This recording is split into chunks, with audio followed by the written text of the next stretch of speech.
अखंडमंडलाकारं व्याप्तं येन चराचरं तत्पदं दर्शितं येन तस्मै श्रीगुरुवे नमः। अज्ञानान्धस्य लोकस्य ज्ञानाञ्जनशलाकया चक्षुरुन्मीलितं येन तस्मै श्रीगुरुवे नमः।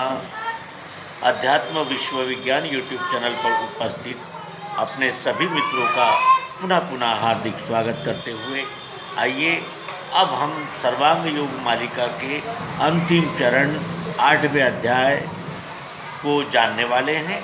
और 8वां अध्याय अनन्य भक्ति योग है। जैसे कोई किसी कार्य का उद्देश्य होता है, सभी कार्यों के उद्देश्य होते हैं। बगैर उद्देश्य से कोई कार्य नहीं होता और बगैर कारण से भी कोई कार्य नहीं होता। तो उद्देश्य क्या है? अनन्य भक्ति योग। और सर्वांग योग मालिका को आपने दिए हुए सहयोग का पुनः स्वागत करते हुए ये भी प्रार्थना है कि ये केवल हमने सुनने का विषय नहीं है, इसे बोध की दृष्टि से देखना है, जिससे हमारे जीवन में क्रांति अवश्यम भाव होती ही है। और क्रांति का अर्थ उठकर कोई आंदोलन छेड़ देना नहीं है। क्रांति का अर्थ यह है पलट जाना। और संत पलटूदास ऐसे ही एक बनिया थे जो इतने पलट गए कि लोगों ने उनका नाम भूलकर उन्हें पलटू ये संज्ञा दे दी।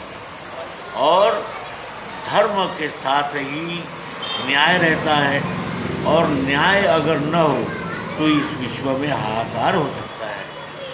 इस बात को प्रत्यक्ष प्रयोग के द्वारा अपने सामने जिन्होंने रखा वो महामानव, युग पुरुष आदि, उनके लिए उपमाएं कम होती है। ऐसे सद्गुरु भगवान श्री मायानंद जी चैतन्य, इन्होंने साकारवादी और निराकारवादी, भूतपरस्त और भूत शिकन, इस प्रकार साकार निराकारवाद में फंसी हुई मानवता को एकात्म जोड़ने के लिए सद्गुरु भगवान ने हमें अवसर दिया है। और इस अवसर का हम अधिक से अधिक लाभ लेंगे। अध्यात्म विश्व विज्ञान पर आने वाले एपिसोड शेयर करना ये भी मानवता की एक सेवा ही होगी। मानवता की सेवा, अच्छे विचारों का प्रचार प्रसार करना भी तो सेवा ही है। राइट। नहीं तो जीते तो चोर उचक्के भी है। हाँ जी। फर्क क्या है? वो भी जीते, हम भी जीते। लेकिन सत्संगति, सत्साहित्य और सत् सिद्धांत से हमें मृत्यु से जो डर होता है उसका छुटकारा मिल जाता है, और हम कौन हैं इसका परिचय हो जाता है। यदि किसी वस्तु को ये पता ही नहीं है कि मैं कौन हूँ, तो फिर वो क्या कर सकती है? जैसे किसी लोहार को पता है कि वो लोहारी काम कर सकता है और करता है ना? लेकिन ऐसा हो ही नहीं सकता। तो कहने का आशय यह है कि वो भक्ति प्राप्त करने के लिए ही सर्वांग योग का आविर्भाव हुआ है। और इससे ये भी सिद्ध होता है कि श्रीमद् भगवद गीता भक्ति शास्त्र है। भक्ति को प्राप्त करने के लिए ही सर्वांग का योग करना है। और वो हम आगामी अंक में 8वें अध्याय अनन्य भक्ति योग में। और ये इसलिए नहीं, महिमा सद्गुरु की ये निज बोधार्थ है, कहीं ये निज बोध के लिए कही जा रही है। ये किसी को बताने समझाने के लिए नहीं है, ये तो जांचने और जिसे कहते हैं कि सत्य पर चलने, ये मार्ग अत्यंत विपरीत है। समय को देखा जाए तो आज समृद्धि और भौतिक संपन्नता को ही जीव का संपूर्णता माना जाता है, लेकिन ऐसा नहीं है।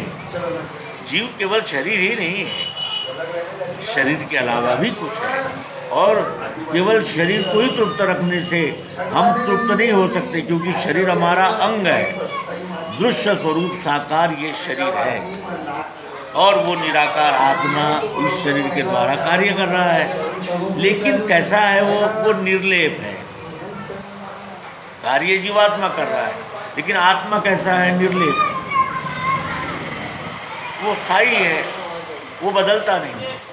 लेकिन जीवात्मा जब तक वासनाओं का शमन नहीं होता तब तक कि वो बार बार शरीर का धारण करती रहती है। तो मित्रों, आशा है हम सब सर्वांग योग को ग्रहण करने में सक्षम होंगे, सक्षम बनेंगे। अभ्यास और वैराग्य कौन्तेय, उनसे ही ये मिलता है। श्रीमद् भगवद गीता में भगवान श्री कृष्ण जी कहते हैं कि अभ्यास और वैराग्य। अब निराश होकर भी क्या लाभ हो सकता है? निराश होकर भी क्या हो?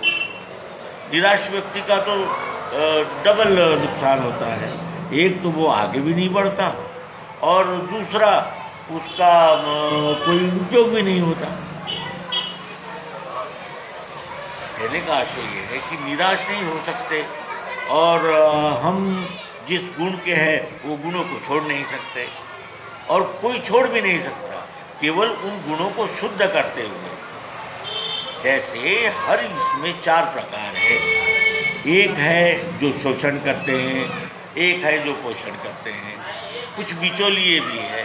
इस प्रकार ये त्रिपुटी बनी हुई है और सब अपने अपने गुणों में बद्ध कार्य कर रहे हैं और इसमें कुछ गलत भी नहीं है, यही नैसर्गिक भी है। लेकिन जिनका भाग्योदय होता है उन्हें ही अध्यात्म विज्ञान की प्राप्ति होती है।